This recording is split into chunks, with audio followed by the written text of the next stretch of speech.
Bonjour à tous et bienvenue dans ce nouveau webinaire. Je me présente, je m'appelle Kevin Tillier, je suis le CEO de MySkillCamp. MySkillCamp, c'est une start-up belge active dans le digital learning. Nous avons créé une plateforme de d'e-learning, de digital learning pour les centres de formation et les entreprises. Voilà, donc je voulais vous présenter dans ce webinaire une méthode qui s'appelle la méthode SAMR. Mais avant de commencer, je voudrais vous poser deux, trois petites questions. Donc la première, c'est est-ce que vous avez déjà démarré votre projet digital? Donc n'hésitez pas, vous pouvez répondre dans le fil de discussion. Voilà, donc la plupart d'entre vous n'ont pas encore démarré leur projet, c'est très bien. Cette méthode va vous aider donc à démarrer petit à petit, donc avec une méthode en 4 étapes, de passer du d'un pas en avant à un très gros pas en avant.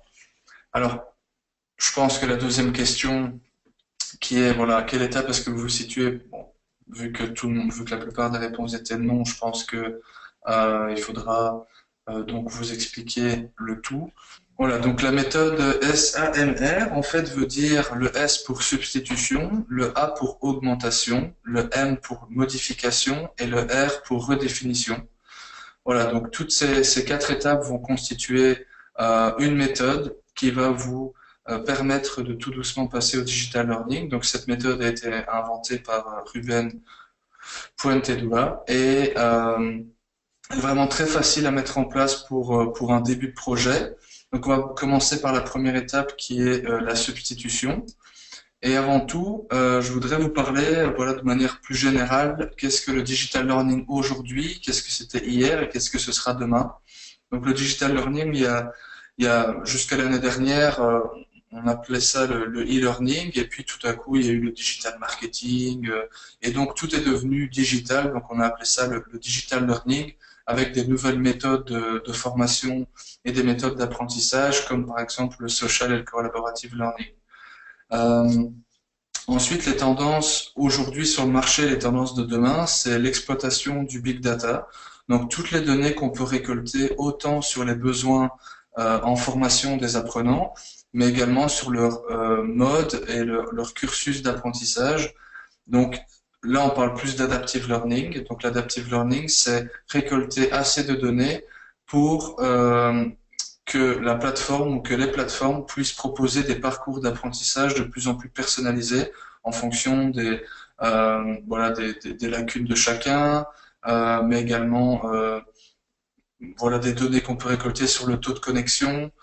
Tout ça fera en sorte que l'apprentissage sera de plus en plus personnalisé et pour ce faire, il faut exploiter les données que l'on peut récolter. Donc grosse tendance pour les années à venir, le big data.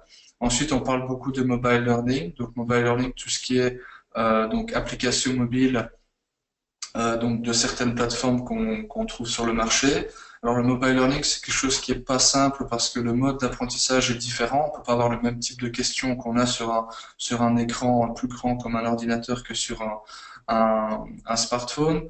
Habituellement, les modes de questions sont vrai ou faux, choix multiples. Mais si on commence à rentrer dans des questions comme texte à trous, etc., ça pose un peu souci en termes d'ergonomie, mais ça, c'est la popote des entreprises. Et ensuite, il y a le micro-learning. Donc, c'est partager de courts modules rapidement au lieu d'avoir des formations beaucoup plus complètes qui durent 4-5 heures. Ici, l'objectif, c'est d'avoir des formations de 15-20 minutes qui puissent être partagées rapidement. Voilà. Donc, mode de formation plus traditionnel, des présentations PowerPoint qu'on fait beaucoup en présentiel, qu'on faisait beaucoup en présentiel. Donc, je suppose que c'est ce que vous faites un peu tous aujourd'hui. Si vous proposez des formations donc en présentiel, vous êtes dans une salle, vous projetez sur un PowerPoint, mais également tout ce qui est Keynote, etc. Si vous utilisez déjà des outils numériques, c'est très bien. Vous allez pouvoir les réutiliser dans une plateforme de digital learning. Donc voilà, la substitution, c'est passer d'un mode de formation traditionnel, donc à travers des PowerPoint, à un mode de formation digitale avec des outils que je vais vous montrer après, des outils accessibles, soit gratuits ou payants, et très faciles à prendre en main, que vous pouvez également utiliser en présentiel.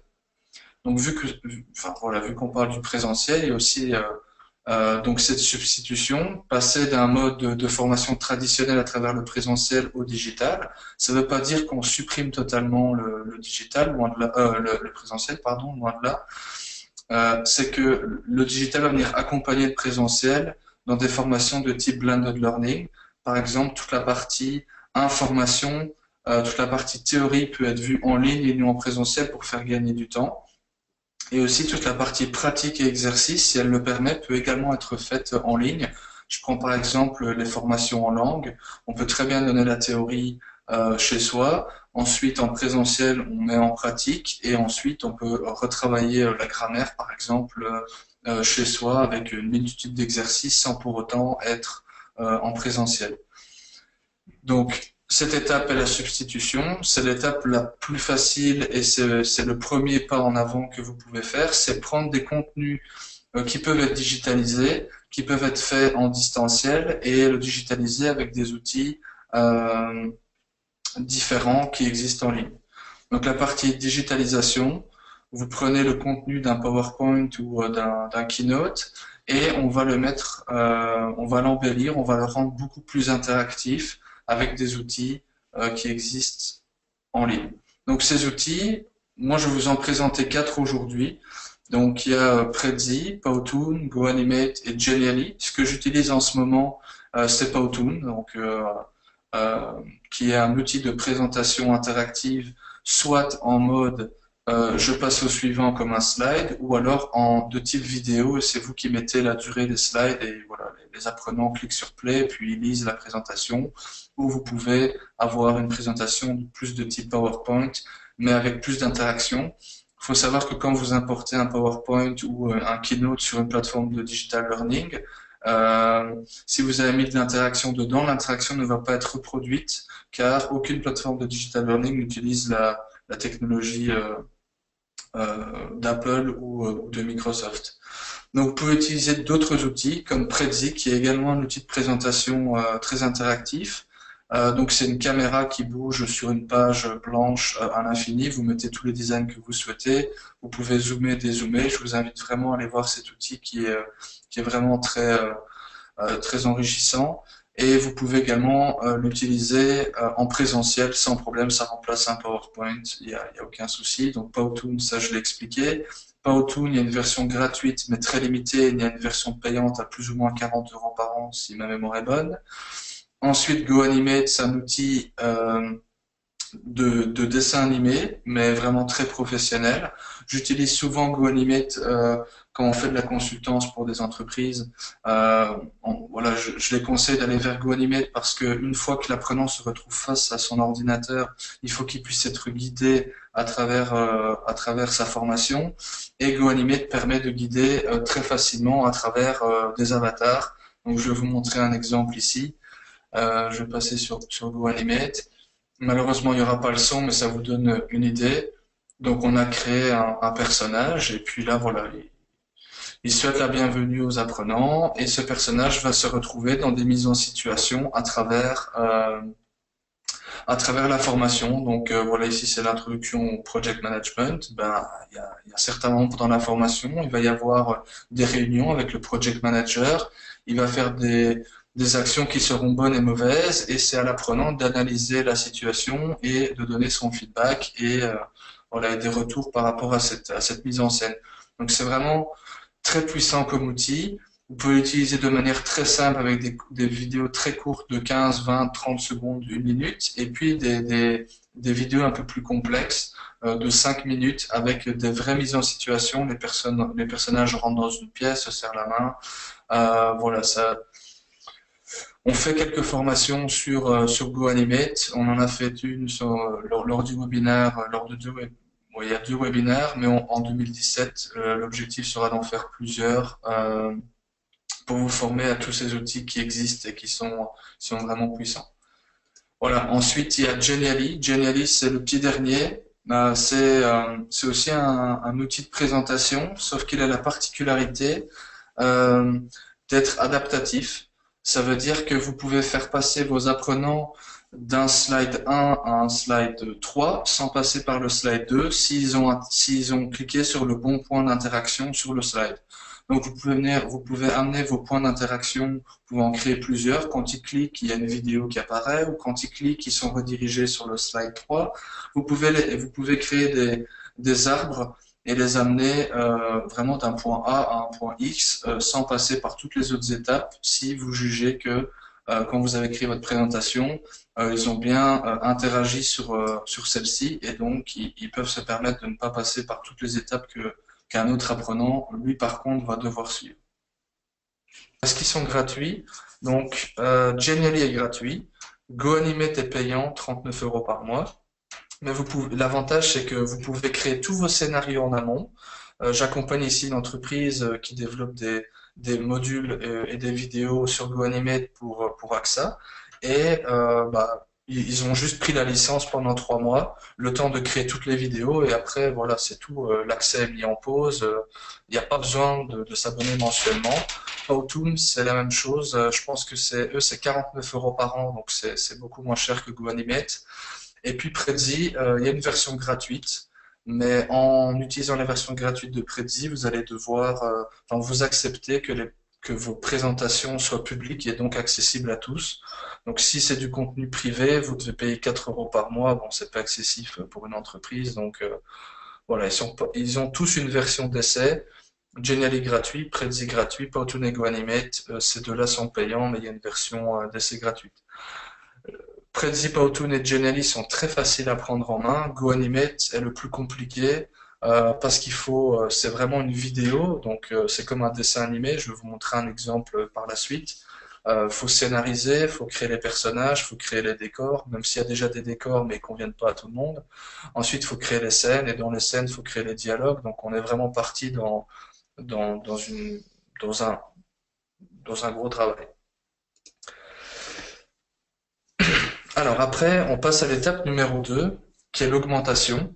Alors l'augmentation, il y a deux choses. Il y a l'augmentation de l'interaction et l'augmentation de l'engagement à travers le dispositif de formation que vous allez mettre en place, en tout cas dans le digital. Alors je passe tout de suite au slide suivant, qui est l'interaction. Donc vous pouvez avoir beaucoup plus d'interaction dans une plateforme à travers les pairs. Donc par exemple à travers un forum, vous allez rassembler vos apprenants et vos formateurs et ils vont pouvoir discuter et interagir ou même vous-même sur le sujet de la formation, sur des contenus, sur des questions qu'ils auraient à se poser.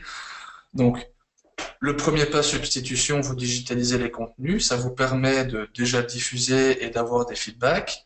Et une fois que vous êtes prêt, la deuxième étape est donc l'augmentation du niveau d'interaction dans la plateforme, donc à travers les forums, mais également à travers la création de quiz. Donc dans la première partie, substitution, on parlait juste de substituer les contenus, mais là on parle de rajouter de l'interaction à travers les quiz. Donc il y a certains outils auteurs qui vous permettent de le faire, il y a des outils externes qui permettent de le faire comme Quiz Creator. Et ici, nous, dans notre outil auteur, vous avez la possibilité de créer des quiz directement dans notre outil auteur. Donc, il n'y a pas besoin de s'abonner à un autre outil externe. Vous pouvez également phaser votre formation en plusieurs étapes afin d'améliorer l'engagement. Il faut vraiment créer des scénarios. On va dire un module, ça représente entre 15 et 20 minutes de formation. Voilà, faut pas mettre un module d'une heure, faut essayer de le phaser pour permettre à l'apprenant d'avoir des objectifs assez courts, donc de 10, 15, 20 minutes, lui permettre de démarrer et de terminer et d'avoir ce sentiment d'avoir achevé quelque chose et de passer à l'étape supérieure. Voilà, si vous avez des questions, voilà, vous pouvez m'interrompre, il y a aucun souci, je suis là pour ça. Et alors ensuite, vous avez, en termes d'augmentation, c'est augmenter l'engagement des apprenants à travers le suivi pédagogique. Certaines plateformes permettent aux formateurs de venir corriger certains types de questions, comme des questions ouvertes textuelles ou des questions ouvertes audio, afin d'améliorer l'engagement entre, d'une part, le formateur et l'apprenant. Donc toujours autour voilà, du contenu, de la théorie, de la pratique. Ça, c'est à vous de voir le dispositif que vous souhaitez mettre en place. mais également accompagner l'apprenant à travers donc le dispositif de formation. Par exemple, pour AXA, ce qu'on a fait, c'est pour chaque module, on a créé une petite vidéo GoAnimate de 30 secondes qui accueille le collaborateur, qui lui explique l'objectif du module, et à la fin de sa formation, une autre vidéo qui le félicite d'avoir terminé et qui l'amène vers une autre formation. Donc, si vous arrivez à guider les apprenants à ce qu'ils soient vraiment, on va dire, pas accros, mais qu'ils puissent se raccrocher à quelque chose de visuel, c'est vraiment votre entité, c'est votre identité. AXA a fait le choix de créer un avatar, ou même plusieurs, et ils communiquent dans l'entreprise à travers cet avatar. Donc, quand les employés reçoivent une newsletter, ils identifient tout de suite le personnage au digital learning, donc réflexe, ah, ben, il y a une nouvelle formation.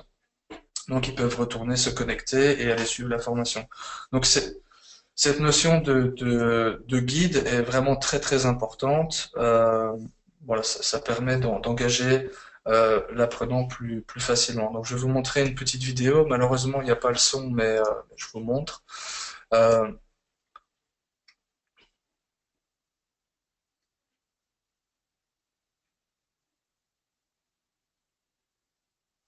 Voilà, donc là-dedans, le personnage explique le but de la formation. Donc vous allez, enfin voilà, ils vont découvrir des nouveaux logiciels comptabilité, ils vont découvrir la compta belge parce que c'était pour des comptables qui n'ont pas, enfin c'est pour des comptables qui n'ont pas pratiqué depuis un certain temps. Et donc c'est une formation pour les remettre à jour. Et à travers ce personnage qu'on a créé, voilà, ils sont guidés à travers toute la plateforme, enfin à travers la plateforme, à travers la formation également. Quand il y a des mises en situation, c'est le personnage avec son client et ça permet de scénariser vraiment toute la partie voilà contenu. Ça pourrait être rendez-vous chez un client, par exemple pour voilà Schmidt, ça pourrait être de- d'aller du client à la pause de la cuisine. On peut vraiment faire de très belles choses avec GoAnimate. Alors, ensuite, on part vers la modification. Donc, la modification, c'est la troisième étape. On parle aujourd'hui que le formateur est souvent, enfin, est de plus enfin, en tout cas, il est très présent au centre de la formation. Il est mis au cœur, c'est lui le super-héros, c'est lui qui, par exemple, fait le suivi, c'est lui qui fait les corrections, c'est lui qui crée le contenu, c'est lui qui interagit dans les forums, c'est lui qui collabore avec ses collègues pour créer du contenu, et c'est lui qui fait des recherches pour publier s'il y a dans la formation enfin, des forums ou des timelines qui permettent d'ajouter du contenu, c'est lui qui est chargé de faire toutes ces recherches. C'est très bien, mais on voit dans certaines boîtes, soit on manque de ressources, soit la personne bah, elle est débordée, elle en peut plus, ou c'est pas très organisé et du coup ça démotive les apprenants parce que ça partait d'une bonne intention, mais tout n'arrive pas à se mettre en place parce que c'est extrêmement complexe. Et donc on se dit, bah, pourquoi est-ce qu'on ferait pas l'inverse? Pourquoi est-ce qu'on remettrait pas l'apprenant au cœur de la formation? Dans quel intérêt? Ben, l'intérêt, c'est que là, il y a beaucoup plus d'apprenants que de formateurs. Donc, si on le replace au centre de l'apprentissage, c'est lui qui va faire en sorte que enfin, c'est eux qui vont faire en sorte que la formation soit nourrie avec du nouveau contenu. Par exemple, sur LinkedIn, quand on trouve un article génial qu'on a lu dans le trend tendance, par exemple, ben, on copie-colle le lien et on va le publier dans la timeline. Ben là, c'est pareil. S'il y a une formation sur, par exemple, la gestion du conflit dans l'équipe, bah, si moi, en tant que manager, je vais lire un article où je trouve une vidéo intéressante sur Vimeo ou sur YouTube, ça serait dommage que je puisse pas la partager avec mes pairs. Et donc, je deviens acteur de la formation. Si vous arrivez à faire en sorte, dans cette étape de modification, de passer l'apprenant, de le replacer au centre et de faire en sorte qu'il devienne acteur de la formation, vous avez tout gagné parce qu'il va y avoir un taux d'interaction beaucoup plus grand. Vous allez, enfin, vos formateurs vont pouvoir gagner en temps et le contenu va être toujours de plus en plus riche parce que chacun a des compétences diverses et des compétences à partager. Il y a vraiment une mine de savoir qui sommeille dans chacun et les mettre en confiance et les remettre au centre, c'est vraiment leur dire bah, à vous de jouer, c'est vous l'acteur principal, nourrissez cette formation, faites en sorte que tout le monde apprenne de tout le monde et en plus de ça, vous allez voir que ça va on va dire, ça va resserrer les liens dans certaines entreprises, dans des groupes d'apprenants, et vous allez vraiment en tirer du positif. Donc c'est un challenge, ça prend du temps. Faut peut-être démarrer avec un certain groupe d'apprenants pour débuter, faire quelques tests, mais il y a vraiment un retour très positif. Et donc le formateur, son rôle, lui, ça devient un peu un coach. C'est lui qui supervise, c'est lui qui gère le contenu. Dans le sens gérer, c'est pas lui qui supprime. Enfin, il peut supprimer du contenu, c'est pas ça, mais c'est pas à lui de juger si euh, il y a du contenu qui peut être très pertinent pour certains, comme il y a du contenu qui peut l'être moins, mais c'est certainement pas au formateur de juger s'il l'est pour certains, s'il l'est pas pour d'autres. C'est chacun doit se forger sa propre opinion, et c'est là-dessus que sont basés les forums. Sinon, ça sert à rien de créer un forum si euh, c'est pour dire à certains, mais toi ton commentaire il est nul, on va le supprimer. Donc, faut qu'ils aient ce sentiment aussi de liberté dans le partage des compétences et des contenus. Alors, ensuite, on a la partie formation par les pairs. Donc ça, c'est d'abord effectuer des recherches. Donc je disais que c'était le formateur qui effectuait pas mal de recherches donc aller sur YouTube, aller sur Vimeo, faire des recherches sur Google sur des thèmes parce que bon, on est humain après tout et on connaît pas tout, donc forcément on effectue des recherches. Mais si vous placez l'apprenant au centre de ces recherches et que c'est lui qui doit faire le pas d'aller sur Internet, d'aller chercher de l'info, de venir nourrir la formation, et c'est faisable dans des plateformes d'e-learning, à ce moment-là, c'est vrai, les sujets de discussion avec les collègues vont souvent vont parfois tourner autour de ça, et c'est là que vous avez tout gagné parce que le digital learning devient vraiment vient se greffer à l'identité de l'entreprise et en tout cas quelque chose de fort dans les équipes. Le digital learning n'est plus perçu comme une tâche à faire en plus du quotidien, mais comme un outil. Voilà, j'ai un souci. Eh ben, je sais que si je vais demander à Maxime qui m'a aidé la dernière fois sur un contenu, je sais que lui, je peux aller lui poser la question et il a sûrement la réponse. Et sinon, bon, on va chercher ensemble et on va pouvoir trouver la solution à une question qu'on se posait. Et ensuite, j'en venais à cela, il y a encore mieux, c'est l'apprentissage par les pairs. Donc l'apprentissage par les pairs, qu'est-ce que c'est? Bon, c'est déjà en quelque sorte le partage de contenu, ça l'est déjà, mais c'est à un moment donné ouvrir la partie création de contenu et donc de modules de formation, soit à certaines personnes qui ont les compétences pour, soit à tout le monde. Ça, c'est un choix que vous faites, mais de toute façon, vous pouvez toujours gérer les contenus qui sont diffusés dans votre espace de formation. Mais voilà, en mettant quelques apprenants au cœur, vous pouvez leur permettre de créer eux-mêmes une formation. Si quelqu'un dans l'entreprise a eu une expérience géniale et qui souhaite la partager, ce serait dommage qu'il la garde pour lui. Mais en vous constituant ce petit patrimoine de contenu qui a été créé par les membres d'une équipe, voilà, c'est de plus en plus enrichissant et c'est pas juste les formateurs qui sont experts, mais c'est aussi les acteurs dans l'entreprise. Il y a du savoir, il y a du savoir-faire, donc tout ça, essayez de faire en sorte que ça soit partagé un maximum pour en faire profiter un maximum tous les membres de vos équipes. Alors ensuite, la dernière étape, c'est la redéfinition. Donc c'est la redéfinition des modes d'apprentissage. Donc le premier, c'était substitution. Le deuxième, augmentation. Là, le troisième, c'était modification. Donc replacer l'apprenant au cœur de l'apprentissage. Et ici, redéfinition. C'est la redéfinition des méthodes. Donc il y a deux tendances qui arrivent. C'est le social learning. Donc c'est à travers des timelines comme sur les réseaux sociaux, comme sur Facebook, Twitter, LinkedIn, euh, ça permet aux apprenants d'interagir toujours plus vite, toujours plus facilement, que ce soit sur mobile, tablette, etc. Donc le social learning est très important. Ça, il y a du pour et il y a du contre. Si vous vous lancez dans le social learning, c'est à fond, parce que si personne n'interagit, il y aura jamais rien de publié. Donc c'est là que le formateur ou quelqu'un de spécifique dans l'entreprise va jouer un rôle important en venant nourrir ces contenus et justement susciter l'intérêt sur les timelines des apprenants. Si sur Facebook, il n'y avait rien qui se publiait toutes les 5 minutes, personne ne se connecterait autant. LinkedIn, même chose. Donc à vous de faire en sorte que les timelines et donc ces aspects social learning des plateformes que vous allez choisir fonctionnent. Et pour fonctionner, il y aura toujours le facteur humain, il faudra toujours des gens derrière qui font en sorte que le projet fonctionne. Mais cette fonctionnalité du social learning engage vraiment les apprenants une fois que c'est très bien utilisé, mais engage également les formateurs dans le partage d'informations et dans les discussions. Je reviens sur une question qu'Annabelle a posée, le délai entre deux modules. Il n'y a pas vraiment de délai, ça dépend la structure de votre formation. Si vous vous dites, ben, une fois que l'apprenant a terminé le module 1, il passe automatiquement au module 2, bon, ben, ça c'est votre choix.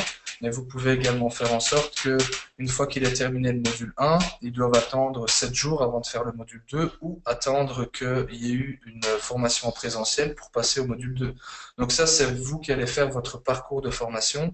Mais pour élaborer, une fois que vous avez élaboré votre parcours de formation, vous allez aller voir les plateformes de digital learning et voir ce qu'elles peuvent vous proposer pour que vous puissiez mettre en place votre dispositif. Et pas l'inverse. Vous basez pas sur la plateforme pour faire votre contenu, ben, basez-vous sur votre expérience pour faire votre dispositif et ensuite allez voir les plateformes d'e-learning et voyez si elles peuvent répondre à vos attentes ou non. Alors, partager avec ses pairs en intra ou en inter. J'ai envie de dire, ça dépend encore une fois du LMS que vous allez utiliser. Vous pouvez faire du super public comme vous pouvez faire du très privé. Donc ça, c'est à vous de choisir. Vous pouvez avoir les deux, intra et inter. Ça, c'est vous qui avez l'expérience. En tout cas, si vous souhaitez le faire, c'est faisable. Ça dépend encore une fois le LMS que vous allez choisir. Et donc, pour en revenir à la dernière étape, j'ai passé l'étape précédente. Le social et le collaboratif. Donc le social, on vient d'en parler. Mais le collaboratif, ça c'est vraiment extrêmement important. Il y a le collaborative learning, c'est-à-dire que l'apprenant est certain que peu importe l'endroit où il se trouve dans la plateforme, il va pouvoir poser une question et quelqu'un va pouvoir lui répondre, même si c'est 5-10 minutes plus tard. Mais c'est extrêmement important et rassurant de se sentir baqué, qu'il y a quelqu'un derrière toi et que tu puisses voilà poser des questions et être soutenu à n'importe quel moment. Donc ce qu'on a voulu chez MySkillCamp, c'est vraiment cette notion d'être accompagné. Et quand on suit un module d'e-learning, dans le lecteur de module, il y a un onglet où on peut discuter en live avec ses pairs s'ils sont également sur le même module et donc commencer à interagir. S'il n'y a pas eu Si quelqu'un n'est pas en train de suivre le module en même temps que moi, c'est pas grave. Quand il va passer la prochaine fois, il va voir mon commentaire, il va pouvoir répondre si lui a la réponse. Même chose pour le formateur, il va être notifié. Maintenant, il y a une autre dimension collaborative, c'est entre les entreprises et les formateurs. On voit beaucoup tout ce qui est collaborative learning, mais on n'entend pas trop parler de la collaboration dans la création des contenus, ce qui permettrait d'aller beaucoup plus vite et de gagner de l'argent. Deux formateurs pourraient créer ensemble une formation, ajouter chacun ses modules et en faire une formation 2 fois plus rapidement en apportant chacun son expertise. Mais également deux entreprises, si elles ont la même problématique qui est le management, euh, la gestion du conflit, si on reprend ceci, si chacune a une expertise et qu'elles s'entendent bien, qu'elles ont des bonnes relations en tant qu'entreprise, elles pourraient, pourquoi pas, créer une formation en commun et la diffuser après chacune dans son espace privatif de formation auprès de leurs collaborateurs. Mais grâce à ça, vous avez gagné du temps, vous avez partagé votre expertise et vous avez surtout gagné de l'argent parce que vous n'êtes pas passé par des entreprises externes qui auraient mis en place votre propre contenu. Voilà, c'est vraiment une question d'outils aussi. Faites bien vos choix. Si vous utilisez un outil auteur externe comme Articulate Storyline, il faut savoir qu'il faut au moins une personne à mi-temps dans votre entreprise, c'est ce qu'on constate, parce qu'il faut des compétences très spécifiques pour gérer cet outil. Et c'est surtout qu'à chaque fois que vous avez une modification à faire, vous n'êtes pas autonome, vous dépendez de cette personne ressource. Tandis que si vous utilisez les outils que je vous ai montrés, GoAnimate, Prezi, GoAnimate, Prezi, Powtoon et Genially, si vous modifiez l'outil directement en ligne, il se modifie automatiquement dans la plateforme et ça c'est le rapid learning. Maintenant, c'est pas aussi poussé et aussi flexible que Articulate Storyline. Vous pouvez pas en faire exactement ce que vous souhaitez, mais c'est pas grave. Si votre objectif c'est de faire un premier pas dans le digital learning, bah, démarrez petit pour grandir petit à petit et faire vos choix stratégiques au moment voulu. Mais dans un premier temps, celui qui souhaite démarrer demain, il peut démarrer à moindre coût euh, sans problème. Et c'est vraiment ça qui est important et c'est l'enjeu de demain, c'est créer rapidement, diffuser rapidement, sans contrainte et avoir de l'aide quand on en a besoin. Voilà. Je pense que effectivement c'est terminé. Donc comme je l'ai dit, on fait assez souvent des webinaires. Le prochain aura lieu en janvier, c'est comment démarrer son projet digital learning. Donc vraiment les différentes questions qu'on doit se poser avant de démarrer. Là, je vous ai expliqué une méthode qui peut être, enfin qui est complémentaire à, enfin, c'est des questions qu'on se pose quand on démarre son projet, mais il y a d'autres étapes avant.